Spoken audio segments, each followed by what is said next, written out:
Someone once said, "We shape our buildings, and thereafter, they shape us." And this thought that there is a moral imperative, a connection, a shared character between people and the places we inhabit. This gripped me as a young man. It's never let go. Right away I appreciated the idea that architecture and the salt of our effort could be an investment towards and a reflection of our character as a people. As new age and current as that quote may sound, we can thank Winston Churchill for saying this. It's worth hearing again. We shape our buildings, and thereafter, they shape us. It's been through this lens that we have ultimately come to focus on the issue of architectural staying power and exploring permanence in building using one of the most time-tested and affordable materials we've ever known. Of course, this is brick. It's with this sense of attachment and interrelatedness and kinship between people and our built environment that we have come to be inspired. So good morning. My name is Chapman, and I've been asked to come here and speak to you today about a design-build initiative I've been involved with for the past year called Hope for Architecture. In a nutshell, this program began with a field test of a building model based on a structural masonry building envelope. And we are coupling this very elemental application of brick with new building technologies to create a very resilient and efficient alternative building solution. The criteria for the concept is cut and dry: foremost, affordable permanence. There are a litany of advantages that very naturally follow this defining element of what we're doing, and in the context of the Hope for Architecture discussion, as this relates to mainstream building. Permanence refers to multi-century life cycle with reasonable potential for millennia life cycle. So in the simplest of terms, we're referring to buildings that will last as much as 10 times longer than what standard building practices currently allow at the same price point. This slide references multi-century vernacular, of which there are many successful American examples. But particularly in Europe, permanence has secured and protected some of architecture's most celebrated and beloved works. From simple hovels to cathedrals, Europe is littered with building after building that has stood century after century. And they continue to serve now as practically as the day they were completed, often 600 or 700 years ago. Only now they are national assets. Now they are badges of cultural identity and accomplishment. So I'm going to be talking to you about the many advantages that make revisiting some of the ways we used to do things a reasonable pursuit. First, I'd like to share some of our past experience in the building industry so you'll understand what's informing the HFA concept. Then I would like to talk about the progress we've made with the field test and give you some idea of where this is all going. And lastly, I'd like to share a film trailer with you about the Hope for Architecture documentary we're producing. This film will spotlight and celebrate the wonder of brick masonry and touch on many of the concerns of our age. So I'm often asked how I got started doing what I do, and that's a fair question. Up until now, we've operated in a very small niche market, designing and building for the well-heeled 1%, specializing in structural masonry and timber framing. But before this, while I was still in my teens, I began a small business building barns and ag-type buildings. And this was the way I got myself through school, where I received a BIA in fine arts. In school, I became a capable oil painter and sculptor. Despite my education After graduating, all I really wanted to do was build. It was just a matter of rethinking my painting and sculpting and translating these into a building language that made sense to me. This came quite naturally because the three share the same elements of composition and balance, color and texture, light and shadow. So this was more a matter of scale than anything else, really. In short order, the work began to evolve into a specialized business building tightly crafted carpentry-based horse stables, and it was here, out of necessity, that I eventually took up the mason's trowel. And this is why. Sheltering horses in a wooden building is a bad idea. It has a time-lapse effect. In real time, you can watch the years start to peel away as these animals begin to dismantle a building, often out of boredom. Of course, constant contact with 1,200-pound, warm, powerful, kicking, gnawing, waste-producing animals, beautiful though they are, will have this effect. But it's literally as if decades of attrition have been condensed down to a few years. So this was the reality I was soberly confronted with. I was witnessing an eventuality, regardless of the livestock. The horses were just allowing a glimpse into the future. So my gravitation towards brick masonry was a natural progression, and it wasn't long before I landed on the realization that structural mass masonry was going to be the ideal. This is a veneer building here, and this was part of my evolution in getting to mass wall construction. Of course, I was only concerned with horses, but by adopting mass masonry, I had inadvertently stumbled upon the absolute paragon of architectural building mediums for a design builder who cares a great deal about the investment of time and resource. For me, this was gold. And because I was operating entirely under the radar, no family background or formal education in the building business, there was no one looking over my shoulder and telling me that I couldn't do this, and I didn't know any better, so I did it, and that was lucky. As I was finishing a building in the Outer Banks of North Carolina, I remember I was contacted about a potential project out towards Memphis, and soon after this I relocated to West Tennessee and hired local 70-year-old master mason Jimmy Phillips, who still knew what went into building before the advent of the concrete block post-World War II. Under this man's auspice, I learned the fundamentals of masonry and how to build mass walls effectively. After this initial structural masonry project was completed, I was contacted by a couple in Rome, Georgia, about building a house. Because they had equestrian interest, they knew of my work. I explained I was not in the house building business, but this didn't seem to be an issue. So I invited them to drive the 6 hours towards Memphis and visit the Strickland stable. When they arrived and had a chance to see the building firsthand, I remember Linda Pierce got a little bit emotional. Of course, soon after this, I began designing the Pierce Lee House, and we broke ground the following fall. Some of you may be familiar with this residence. So that's the way we began. We were soon in demand and have seen our best financial years since the meltdown began. The unique freedoms and opportunities that came with designing buildings for horses now influence the way we design and build houses for people. But it wasn't long before I began to recognize a larger picture. And I was asking myself why this way of building had been all but abandoned.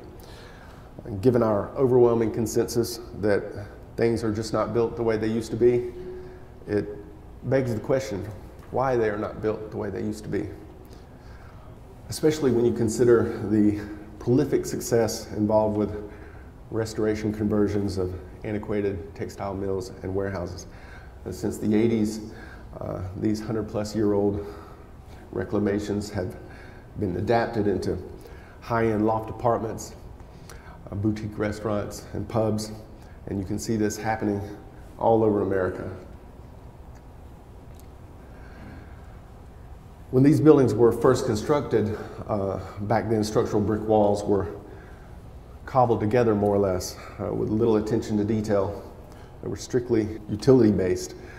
So the question I was asking was, is the popularity of these reclaimed buildings in spite of this roughly applied masonry, or is it because of it? Though constructed very rudely, the truth is many people appreciate the unapologetic humility expressed in these old buildings. And it's not because they are old, they just happen to be old. It's because they're genuine, it's because they're honest, and they're not counterfeit. And this reminded me of Donatello's paradox that something may be beautiful even if it is ugly. It was at this point that I realized a common denominator. In a faux-based building culture, honesty is a low supply, high demand commodity. The demographic represented by young, educated, intellectual professionals is rethinking many of our societal standards because people recognize a disconnect, a void between the way we live and what makes life worth living. There's a palpable vacuum for authenticity in our country. I feel like I face it just going to buy clothes. I can't find a pair of jeans that isn't already faded or torn or has creases where creases don't belong.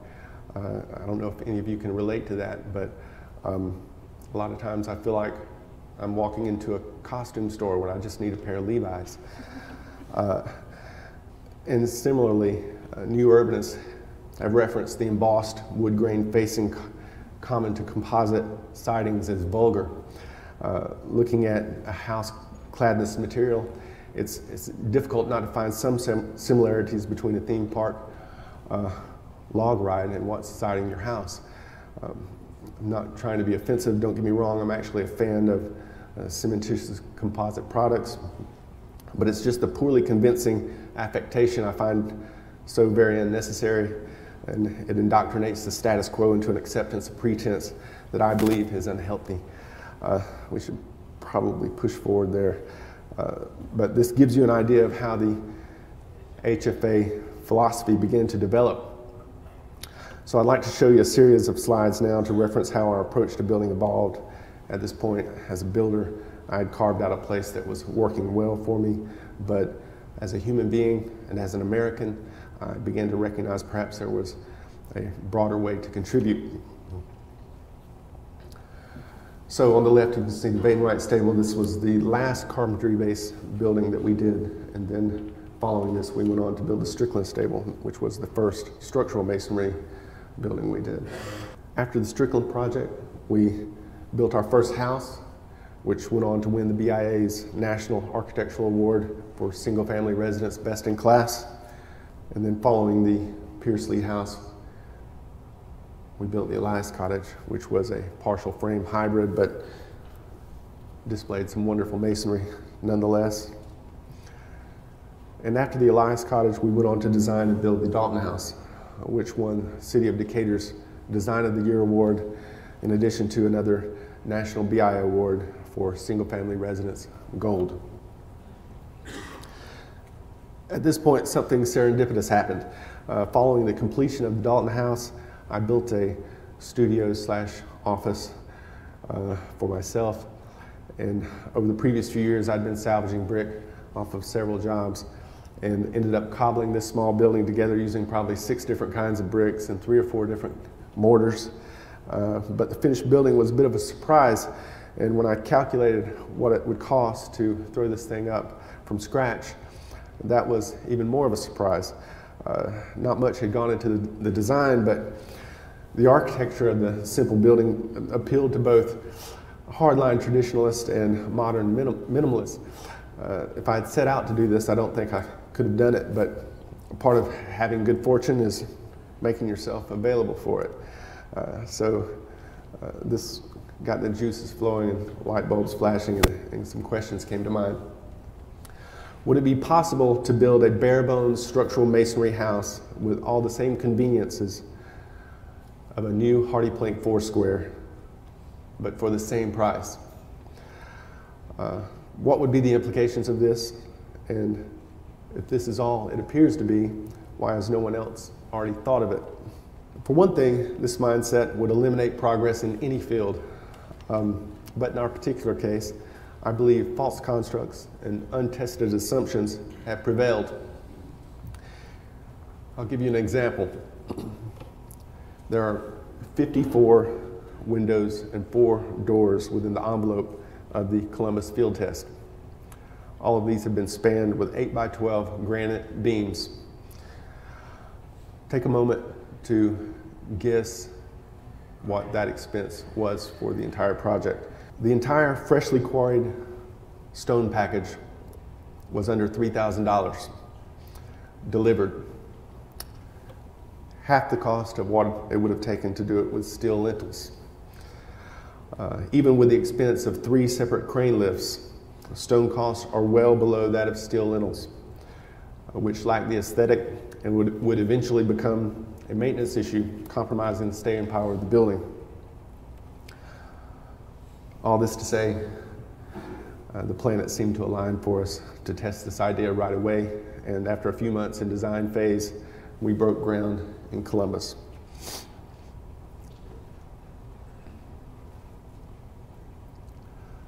So everything we had done in the design build profession up to this point has led to this. I'm really happy to have the opportunity to share it with you. Again, the goal of this project is to demonstrate that a permanent multi-century home can be built for the same price as a faux-based production home. At this stage of the project, we've been laying bricks for 63 days, and we're at about $120,000 profit materials. This number includes all costs up to this point associated with the building. While establishing the budget, we developed a metric based on $15 per cubic foot of brick masonry. Because the walls are a nominal 12 inches thick, this is convenient. The entire structure required 3,800 cubic feet to construct.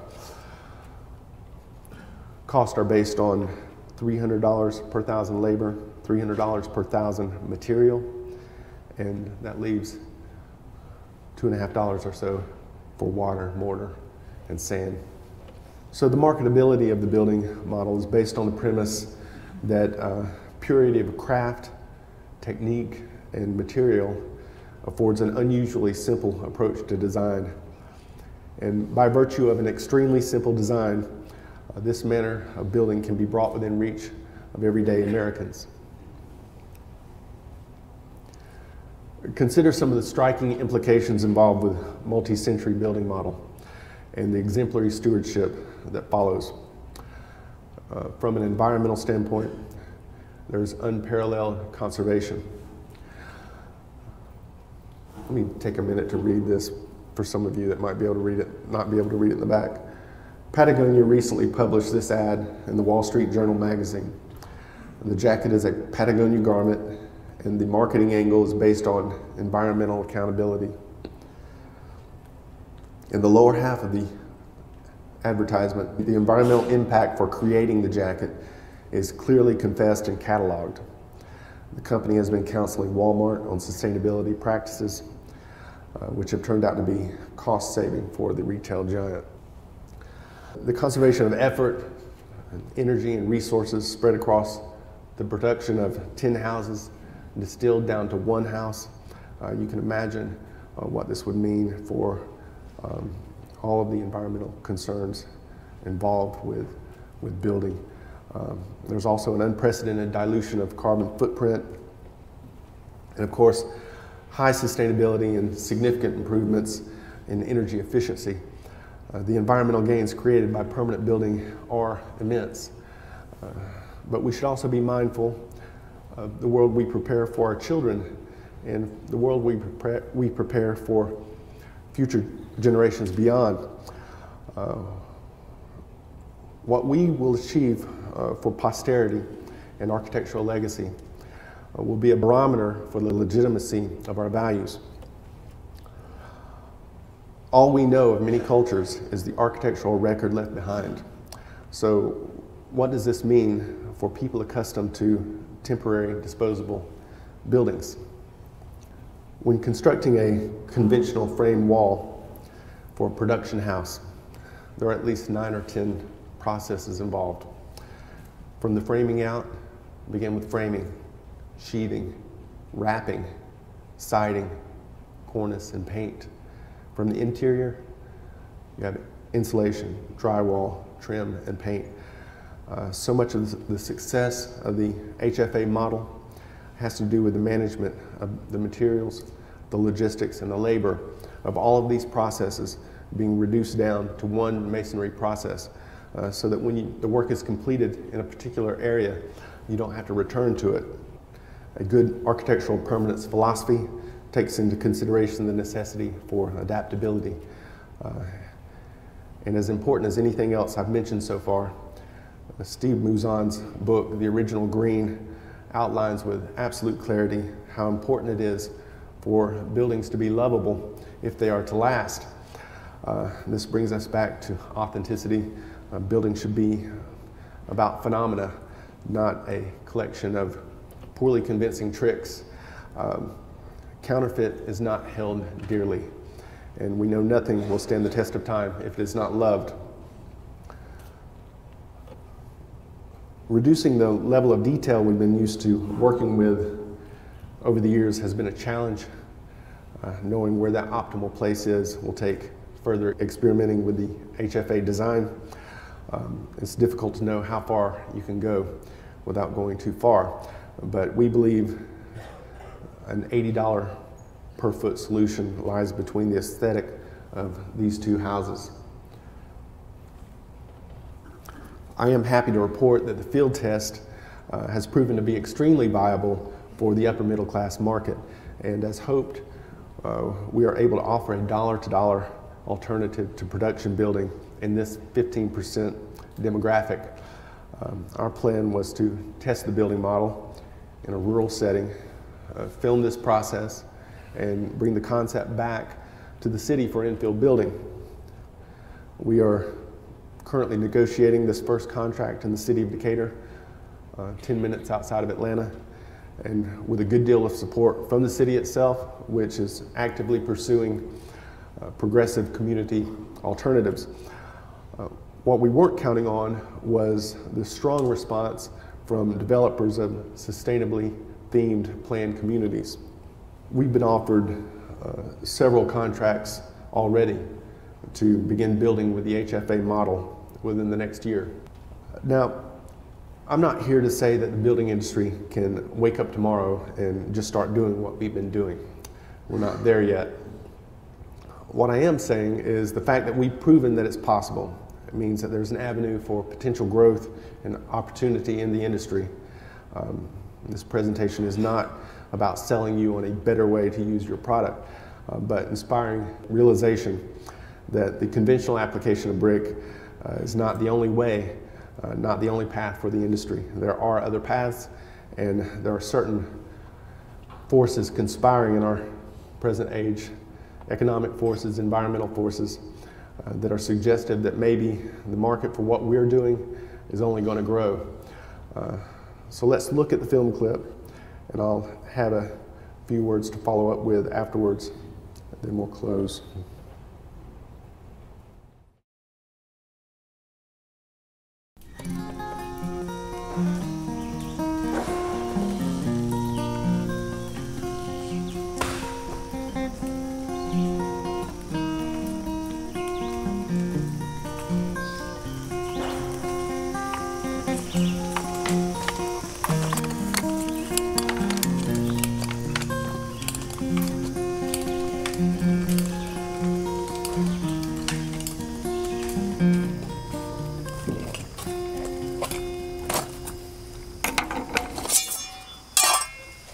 Like stone laid by hands that are no longer hands.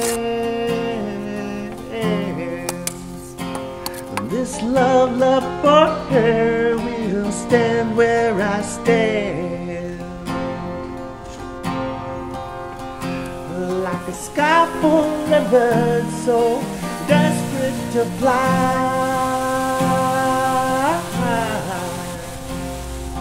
Fly for your flying days fly by.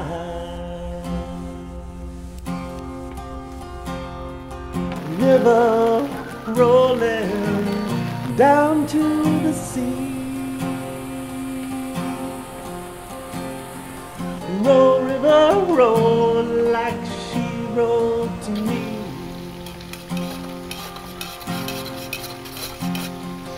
Wheel on the road that rolled me away.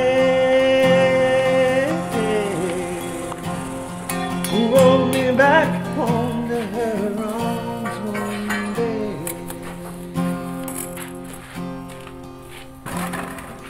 Back to the table with the children round.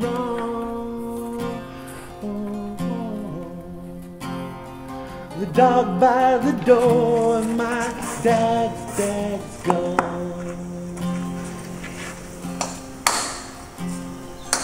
Look in her eye when she looks in mine.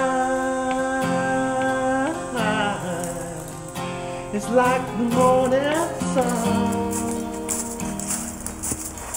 shining on and on, shining on and on.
So that should give you some idea of the production quality of the documentary.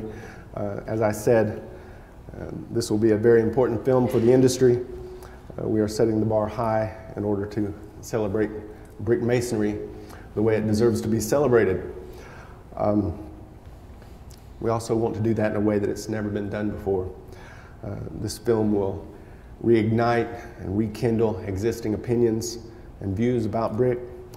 But more importantly, the film will introduce brick to younger people.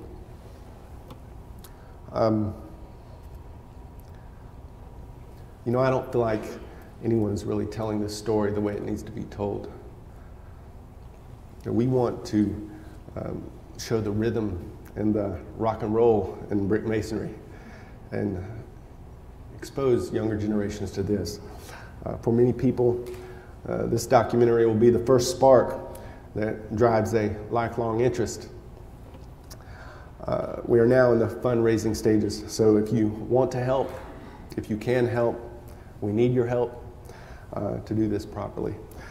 There's still a lot of filming and editing to be done, interviews and locations pertinent to the brick narrative, and industry support would be very helpful in allowing this documentary to be all that it can be.